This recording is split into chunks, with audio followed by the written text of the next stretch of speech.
기이한 역전이라는 제목을 가지고 함께 은혜 나누기를 기도합니다.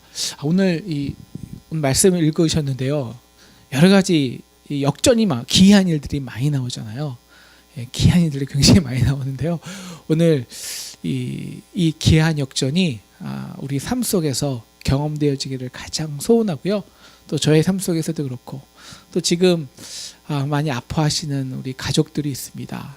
연약해서 질병으로 고통당하시는 형제들, 또 자매들, 또 지금 이 추위에 참 오늘 주중에도 몇 분이 가난한 분들이 교회에 찾아오셔서 도움을 청하고 하셨는데요.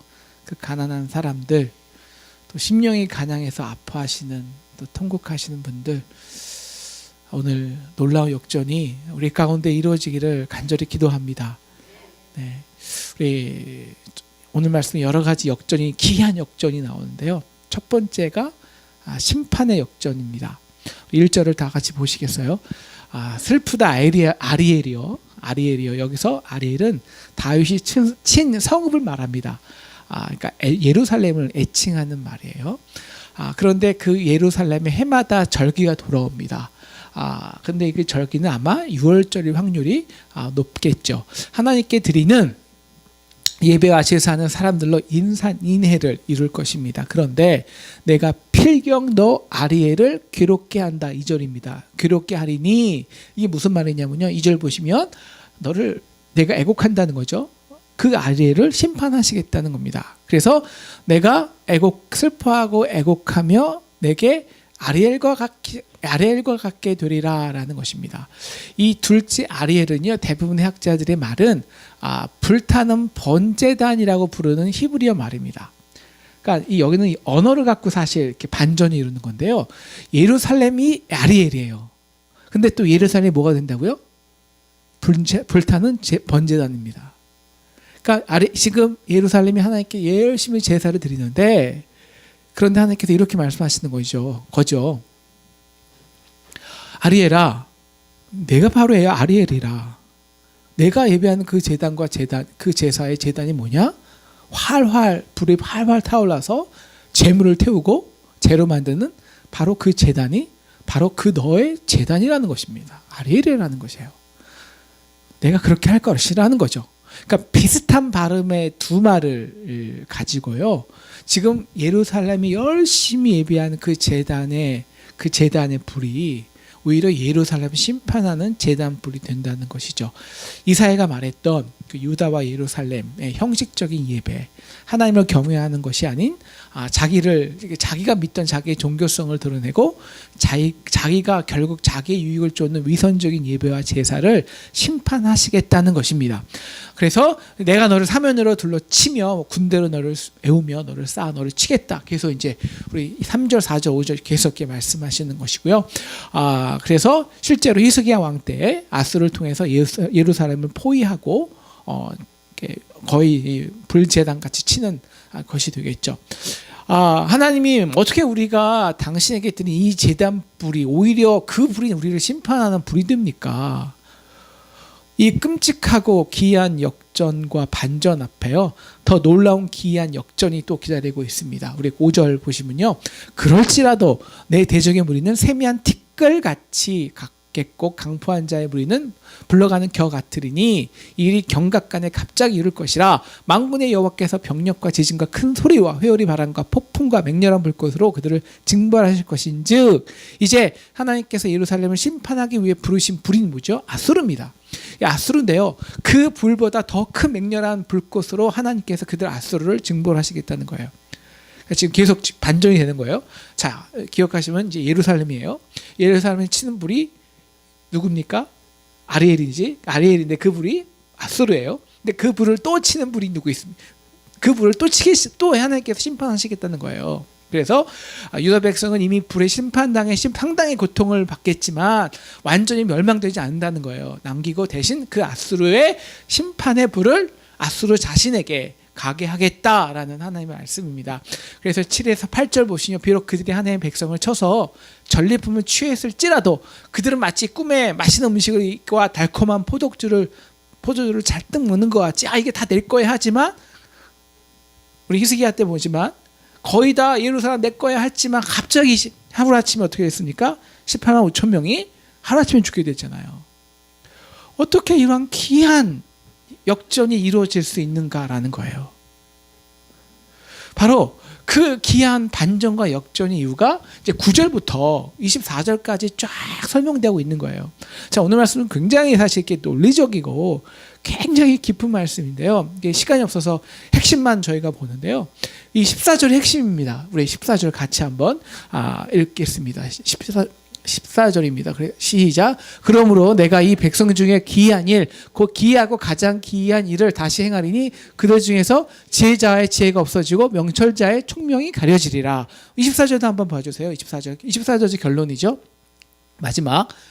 그래서 마음이 혼미하던 자들도 총명하게 되며 원망하던 자들도 교훈을 받으리라 하셨느니라. 그러니까 결국 이 역전의 가장 핵심적인 역전은 뭐냐면요. 지혜자가 총명자가 아둔하게 되고요. 이 아둔하고 어리석은 자가 하나님의 지혜자가 된다는 거예요. 사실 이 앞으로 이 역전의 이 인트로덕션이죠. 이 예루살렘을 치는 불, 예루살렘이 하나님께 예배드리는 그 예배가 다시금 자기에게 불로 내려오는데 그 역전의 핵심이 뭐냐? 지혜라는 거예요. 너 지혜 있어? 그럼 우둔하게 돼. 너 우둔에 연약해? 그러면 지혜 있게 돼. 라는 거예요. 그래서 17절 그 전이요. 17절부터 24절까지는 거꾸로 보지 못하는 자들을 보고요. 겸손한 자는 기쁨을 누리고요. 마음이 혼미한 자들도 이 총명하게 되는 역전이 이루어집니다. 그러므로 이 놀라운 기이한 역전의 핵심은 지혜이죠. 그래서 9절부터 하나님께서 우리를 향해 뭐라고 하십니까? 놀라고 놀라라는 거예요. 놀라고 놀라라. 9절 보여주세요. 놀라고 놀라라. 너희가 나를 안다고? 너가 지혜가 있어 율법을 알고 나를 가르친다고 하느냐? 아니, 너희는 맹인이야. 안다고 하니까요. 너희는 맹인이야. 너희는 맹인이 되라. 너희가 왜 이렇게 어두워졌느냐? 너희가 포도주와 독주를 많이 마셔서? 아니라는 거예요. 그러면 일시적이기라도 하죠. 내가 너희의 눈을 감게 한 거라는 거예요. 그리고 너의 지도자의 지혜와 식견을 덮으셨다는 것입니다. 그래서 내가 율법을 그리고 계시를 아무리 들려주고 보여주어도 너희는 보려하지 않고 보아도 이해할 수 없다는 것이죠. 왜 그럴까요? 다 같이 13절 읽겠습니다. 13절입니다. 시작. 주께서 이르시되 이 백성이 입으로는 나를 가까이하며 입술로는 나를 공경하나 그들의 마음은 내게서 멀리 떠났나니 그들이 나를 경외함은 사람의 계명으로 가르칠 받았을 뿐이라. 결국 하나님을 경외하는 마음, 이 가장 높은 지혜는 뭐냐? 결국 인간의 눈으로 인간의 지혜로 볼 수 있는 것이 아니라는 거죠. 그것은 하나님을 경외하는 마음인데요. 그래서 지혜는 뭡니까? 하나님을 경외하는 것이 지혜의 근본 아닙니까? 그 마음은 마음으로만 볼 수 있어요. 마음으로만. 마음이 어떻게 하나님의 지혜를 보고 깨달을 수 있을까요? 중심이죠. 우리 안에 하나님을 경외하는 중심이 있느냐. 그래서 그런 거예요. 너희는 입술로 예배하고 공경하고 예배하지만 너희 마음은 나와 달라. 그 마음이 결코 내 마음을 알 수가 없고 볼 수가 없어. 왜? 너의 마음은 이미 다른 데 가 있다는 거죠. 너희가 온 마음을 다해 정성을 다해 힘써 지키는 것이 있으니 그것은 바로 뭐예요? 13절 후반 사람의 계명. 너희 스스로 만든 계명이라는 것입니다. 너의 종교성이라는 거죠. 자, 유대인이 하나님이 주신 율법에 있죠. 몇 가지 안 됩니다. 근데 거기다 유대인들은 616개. 근데 훨씬 더 많은 율법을 만들어요. 누가 만들었습니까? 사람입니다. 여러분, 법을 만든다는 것은 왜 법을 만듭니까? 법. 결국 힘 있는 자가 법을 만드는 거예요. 법의 질서가 되거든요. 그 법은 자신의 질서와 결국 그 질서는 기득권이 되는 겁니다. 그 시스템과 기득권이 되고요. 결국 그것을 자랑하는 거예요. 그래서 그것을 지키는 것에 급급합니다. 그렇게 그것만 지키게 될 때, 왜? 그것이 나의 기득권이고 내가 보려 하는 것이니까 바로 되는 것이 있죠. 뭐냐? 영적 소경입니다. 왜? 그것만 지키려 하니까. 왜 오늘 말씀 맹인, 보는 것과 총명과 지혜를 연결시킬까요? 왜 그럴까요? 여러분, 본다는 것은요, 우리가 단순히 시각적인 이 누가 나를 본다가 아닙니다. I see. 이거는 내가 보는 것도 되지만 내가 이해해라는 것 뜻입니다. 그러니까 우리는 그것을 보는 걸로 기초해서 지각을 하고 이해를 하고 사고를 합니다. 그러니까 단순한 시각보다는요, 시지각이죠. 그래서 우리는 대부분 무엇을 볼 때, 그런데 우리는 대부분 무엇을 볼 때 그냥 보지 않고요. 이미 볼 때는 우리 안에 기준과 보려는 시각이 있습니다. 자기 틀이 있죠. 이것을 이 데카르부터 인간의 역사의 발전 속에서 그걸 인간의 틀, 프레임이라고 하는데 프레임으로 보는 거예요. 관점으로 보는 거예요. 그러니까 이미 내가 그것을 본다는 것은 내가 그것을 보려 하는 게 있는 거예요. 내 마음속에. 그것만 보는 거예요. 자기 관점대로. 바로 인간들 자신의 지혜로 이것을 세워놨고 자신의 힘으로 지혜의 능력으로 이것을 통해서 자기 것을 지키고 그것을 내세우고 그래서 쓰운 눈으로 보는 거죠. 그래서 장님이라는 것입니다. 왜냐하면 내가 보려는 것 외에는 우리는 전혀 다른 것을 볼 수 없거든요. 내가 정말 본다고 확신하죠. 내가 정말 보여? 그러면 뭔지 아십니까? 맹인이라는 거예요. 왜? 보니까. 이게 역전이에요. 이것이 정말 지혜롭다는 사람들이 그것 때문에 정말 다 못 보고 망치는 길입니다. 여러분, 이 세상에서 가장 우둔한 사람이 누군지 아십니까? 우리 누군지 꽉 막혀 있는 사람이 누군지 아세요? 솔직히 말씀드려서 제가 이제 학교에도 많이 가보는데요. 우리 형님들 교수인데 그 교수들입니다. 솔직히 말해서 제가 PhD로 공부하니까요. 저는 이렇게 되더라고요. PhD는 딱 한마디 바보된 학문이에요. 왜냐하면 그 PhD를 하기 위해서는 왜냐하면 자기 개성이 깊이 파고 그뿐이 없거든요. 그거만 볼 수 있는 거예요. 그거만. 바로 예루살렘 이 많은 사람들이 당한 기이한 역전이 무엇이냐? 바로 예루살렘에서 그들이 자랑하는 그 성전 높은 제단이 자기 자신이 제물이 되는 아리엘이 되는 기막히 역전이 되는 것인데요. 이게 끝이 아니라는 거죠. 우리에게 또 기이한 역전이 남았어요.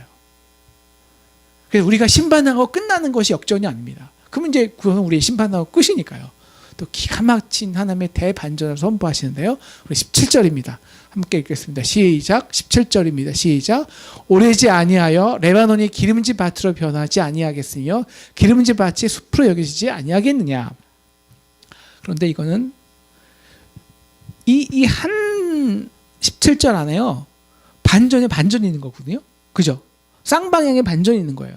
다시 말하면 이 레바논이 기름진 밭으로 변하고 다시 기름진 밭이 레바논 숲으로 이 숲으로 여겨진다는 거예요. 자, 어떻게 이 놀라운 역전 반전이 생길까요? 그것은 뭐냐? 어두운 캄캄한 데에서 맹인이 눈을 뜨기 시작하는 겁니다. 어떻게 되는 거죠? 겸손해 못 본다고 생각하는 거죠. 겸손이죠. 그 겸손함으로 여호와가 주시는 기쁨을 누리는 것입니다. 바로 약할 때 강하게 되는 것이고요. 강할 때 약하게 되는 것입니다. 이 반전은 쌍이라는 거예요.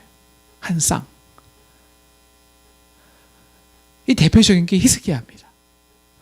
예루살렘 오늘 말씀에 이제 중간에 나온 히스기야인데요. 예루살렘의 멸망의 위기 때 히스기야가 본 것이 있습니다. 뭘 봤겠습니까? 뭘 보일까요? 히스기야가 적들의 강함과 나의 약한 힘입니다. 그것뿐이 안 보여요. 이거 나의 죄악입니다. 그래서 베옷을 입고 여호와의 성전으로 가는 거예요. 왜? 정말 자신의 죄악과 연약함을 보면 정말 사람 의지할 수가 없거든요. 그래서 볼 수 있는 게 있어요. 하나님만을 의지하자. 그래서 그가 다 문 닫고 성전의 벽만 보지 않습니까? 벽. 다른 건 보이지가 않는 거예요. 하나님께 매달리는 거죠. 이게 진짜 보는 겁니다. 아수르가 이제 그들이 하나님 앞에 교만해져서요. 야, 반대로죠. 야, 우리가 강한 여호와의 백성을 쳤다. 우리 여호와가 어찌 우리 앞에 서겠느냐고 우리 승리했다. 바로 그때 어떤 역전이 반대로 어떠한 역전이 벌어집니까? 바로 하나님께서 진짜 지진과 회오리 바람과 폭풍과 불꽃으로 아수르를 그냥 하루아침에 멸망시킵니다. 자, 자신의 힘을 믿고 그 힘만 보는 사람들의 역전입니다. 약할 때 강함 되시고 강할 때 약해지는 것이죠. 히스기야처럼 우리의 힘을 통해서 우리가 힘을 통해 보려 하지 않고 인간의 지혜, 인간의 능력, 인간의 부함을 얻으려 하지 않고 그것을 통해서 무엇을 보려는 것이 아니라 내가 정말 연약할 때, 약할 때, 아플 때, 고통당할 때, 아무도 내게 남겨지지 않을 때 우리는 그때야 제대로 볼 수 있다는 것입니다. 이게 정말 놀라운 기이한 역전이라는 것입니다.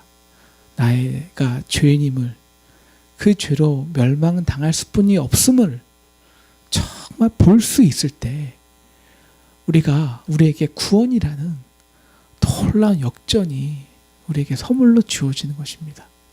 그래서 우리의 연약함, 나약함, 이것이 우리에게 오히려 여호와를 앙망하는 강함이 되는 것이죠.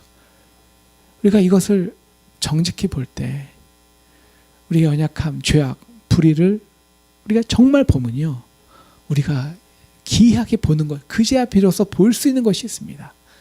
바로 십자가입니다. 십자가에서 그 진 예수의 허물이, 그 연약함이 바로 진짜 내 연약함이라는 것을 그제서야 볼 수 있는 것입니다.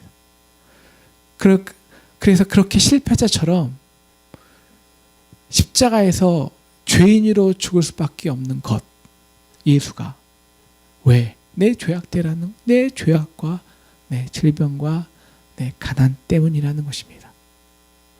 우리가 연약할 때 죄인임을 알고요, 영적 소경임을 알 때 그때 기이한 역전이 되어서 볼 수 있는 것이 있습니다. 무엇일까요? 하나님의 마음입니다. 그분은 하나님이지만, 공의의 하나님이지만 또 사랑의 하나님이라. 사랑은 그와 같이 되어주는 거거든요. 강함이 아니에요. 저는 사랑을 이렇게 정의하고 가르치는데요, vulnerability, 함께 아파하는 능력입니다. vulnerable이 뭐냐? 취약해지는 거죠. ability가 뭡니까? 능력입니다.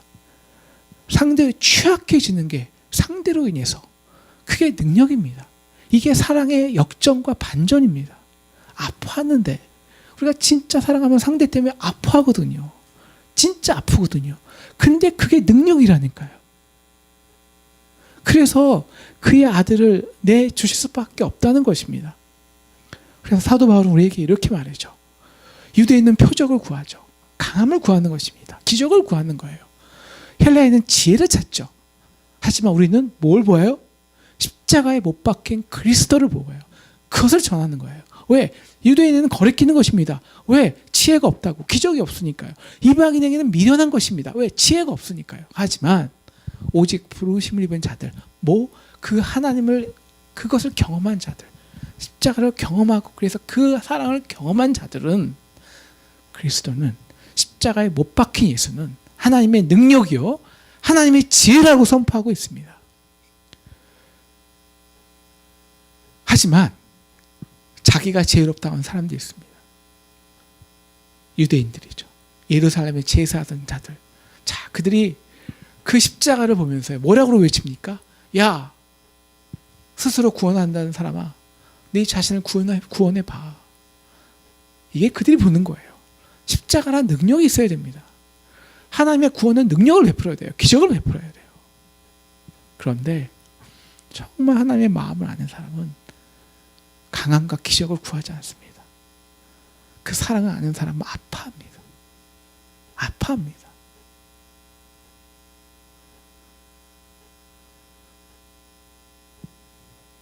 이 땅에 지혜 있는 자들은, 유대인들은, 이방인들은 표적을 구합니다. 야, 어떻게 자기도 못 구원한 그 십자가가 하나님이 어떻게 구원이 될 수 있어? 힐문합니다. 그러나 그 십자가에서 자기가 정말 죄인임을 볼 수 있는 사람은 또 기이한 역전이 있습니다. 그 십자가에서 죽을 수 있는 예수를 보면서 보는 것이 있는 거예요. 어떻게 하나님이 죄인이 될 수 있어? 라는 것이 아니라 정말 하나님이 나를 사랑하셨다는 것이죠. 그 하나님의 마음을 알면, 그 사랑을 알면 바로 내 연약함과 죄 때문에 예수가 정말 죄인 되고 실패자 되고 연약하게 되셔서 채찍에 맞고 십자가에서 죽을 수밖에 없다는 것을 볼 수 있고요.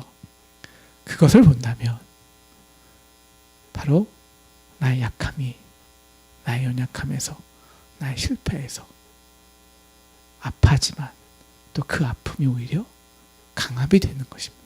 왜? 정말 예수가 그 약함 때문에 정말 죄인 되셔서 정말 나를 위해 죽어서 그 모든 것을 완전하고 온전하게 감당해 주셨기 때문입니다. 그래서 그 사랑을 경험한 자들은 오직 부르심을 입은 자들에게는 유대인이나 헬라인이나 그리스도는 하나님의 능력이요 하나님의 지혜입니다. 이것이 오늘 1절부터 8절까지 전체적으로 나온 정말 기이한 반전입니다. 바로 다름 아닌 십자가의 기이한 반전, 복음의 반전입니다. 하나님은 죽어 마땅한 당신의 백성, 자녀를 아끼시는 대신 자신의 아들을 아끼지 아니하셨어. 바로 십자가에 죽은 예수를 보면서 어떻게 하나님이 자기 자녀를 죽일 수 있지? 라는 자와 아니 하나님은 사랑이시라 그럴 수밖에 없어. 이 사람들의 차이는 바로 이거죠. 딱 하나입니다. 그 십자가에서 예수가 나를 위해 죽으신 나의 죄, 연약함을 볼 수 있냐. 그래서 그가 심판받을 예루살렘의 성이었어. 내가 그 성이었어. 그래서 십자가에서 완전히 그 성이 무너지고 헐림을 당했어. 그리고 아수르, 정말 세상의 권세자들이 어쩔 수 없어. 그들은 어쩔 수 없어요. 그들이 교만으로 자리를 막 자랑할 때 예수께서 이렇게 말씀하시죠. 이 성전을 헐라 내가 사흘 만에 다시 지으리라. 이는 사흘 후에 부활하셔서 부활하실 자기 몸을 말씀하심이라. 바로 그 사랑의 능력을 우리에게 부활하심으로 우리 영원한 승리를 주셨습니다. 이게 마지막 반전이죠. 이 놀라운 지혜와 능력, 구원을 얻기 위해 우리가 해야 하는 것이 있습니다. 무엇일까요? 여러분은 십자가에서 무엇을 보십니까? 저는 십자가를 굉장히 내세우는 사람들이 있어요. 저는 이렇게 정치적인 게 전혀 아니고요. 저는 십자가 들고 거리 나가는 사람 이해할 수 없습니다. 그게 쇼지 왜 나갑니까? 십자가를 높이 올리고 데모를 하고, 저는 교회에서 막 십자가를 너무 높이 사는 것도 꼭 굳이 그렇게 할 필요 있습니까? 뭐 그게 권세입니까? 높으면 높을수록 자랑입니까? 우리는 십자가에 대해서 이상한 신념이 있습니다. 이게 막 이 기독교가 십자가 부적이 되는 거예요. 그때 우리 이성민 목사님 말씀하신 것처럼 부적이에요, 부적. 그래서 막 십자가 때문에 모든 병이 질병이 낫고, 십자가만 부르시고, 십자가 위에서 기도하고 십자가 보면 우리의 모든 질병이 나는 것 같아요. 아니요. 십자가는 능력이 아닙니다. 십자가는 아픔입니다. 어떻게 우리가 십자가를 내세우죠? 왜 십자가를 데모할 때 내세웁니까? 딱 하나군요. 자기의 의의를 내세우는 겁니다. 우리의 능력의 수단거리가 된 겁니다. 그럴 때 그 십자가는 우리를 구원하는 능력이 아니라 그 십자가로 인해서 우리가 심판당한다는 거예요. 우리가 십자가를 통해서 우리가 인간의 강함과 인간의 기득권과 인간의 기적과 인간의 축복만을 그 십자가에서 볼 때 그 십자가는 바로 아리엘이라는 거예요. 아리엘. 우리가 그 십자가를 예배하지만 그 십자가를 통해서 우리가 심판당한다는 거예요. 왜? 십자가는 하나님의 지혜와 능력인데요. 마치 우리의 지혜처럼 우리의 힘과 우리의 능력을 얻는 수단처럼 우리가 십자가를 믿기 때문입니다. 이 땅의 모든 성전에 있는 제단에 있는 십자가도 마찬가지입니다. 두 개 중에 하나라는 거예요.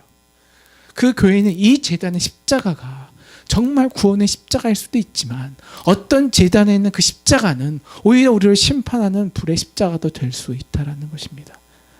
그 십자가가 우리가 정말 그 십자가에서 무엇을 보냐? 기적을 보냐? 나음을 보냐? 능력을 보냐? 축복을 보냐? 부흥을 보냐? 부흥해야죠. 그런데 하나님의 부흥의 방법은 인간의 질서를 세우는 이런 부흥이 아니라 바로 가장 연약하고 낮은 곳에서 하나님이 아파하시는 영광입니다. 그래서 이 땅에 많은 사람들이 십자가를 보면 그런 거 보는 것 같아요. 천당, 천국. 마치 십자가 천국을 가기 위한 수단처럼 되어버렸습니다. 아니요. 십자가는 우리에게 죽어서 천국 가라고 우리에게 주신 것이 아니라 십자가는 우리에게 이 땅에서 천국을 경험하라고 준 거예요. 어떻게 해요? 하나님의 마음을 알고. 그래서 우리가 같이 이 땅에 아프고 상하고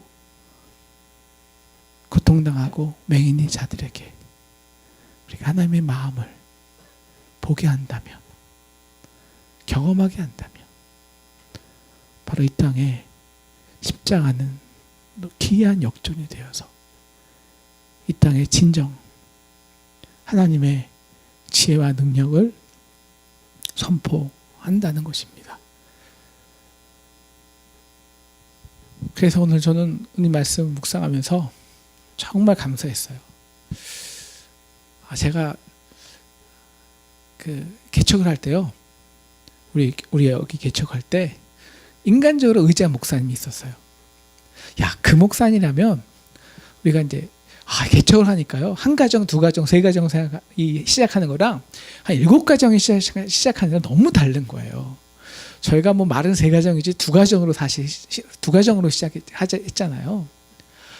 그러니까 이게 7가정만 되면 얼마나 좋을까. 그러니까 그 목사님은 저에게 적어도 한 4가정으로 보내, 한번 4가정 같이 해봐. 충분히 그럴 줄 알았어요. 근데 한 명도 안 보내주더라고요.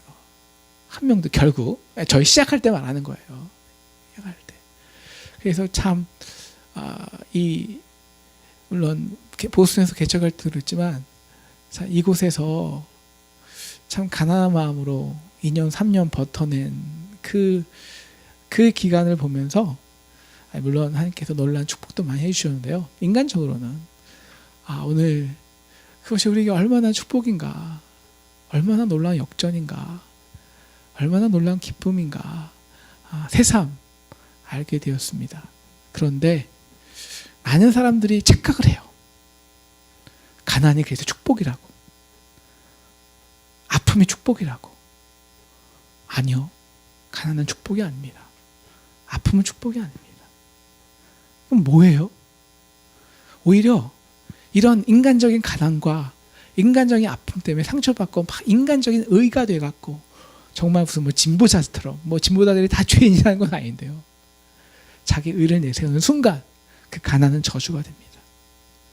그런데 어떤 사람, 결국 이거죠. 맹인은 이겁니다. 우리가 가난할 때, 연약할 때 내 죄를 볼 수 있냐? 내 죄를 볼 수 있냐? 인간의 의를 내세우는 거 아니라 나는 가난해 깨끗해, 저들이 다 죄인이야가 아니라 진정 내 아픔, 죄인임을 볼 수 있느냐? 바로 이런 사람들에게 가난과 맹인됨과 아픔은 축복입니다. 왜? 진짜 십자가의 기이한 능력을 제대로 체험할 수 있기 때문입니다. 그래서 여러분의 형편이 어떠하든지, 우리의 형편이 어떠하든지, 우리 교회가 가난하든지, 우리 교회가 부자든지, 우리가 부자든지, 우리가 지금 아프든지 강하든지 간에 하나님이 주신 각양각처에서, 그리고 하나님이 주신 자기 십자가에서 우리 다 같이 그 십자에 못 박힌 예수를 보고 주님, 제가 죄인입니다, 볼 수 있는 저와 여러분 되시기를 주님의 이름으로 축원합니다. 오늘 말씀 생각하시면서요, 우리 약할 때 강함 되시네 같이 기도하겠습니다. 찬양하고 기도하겠습니다. 불 좀 꺼주세요.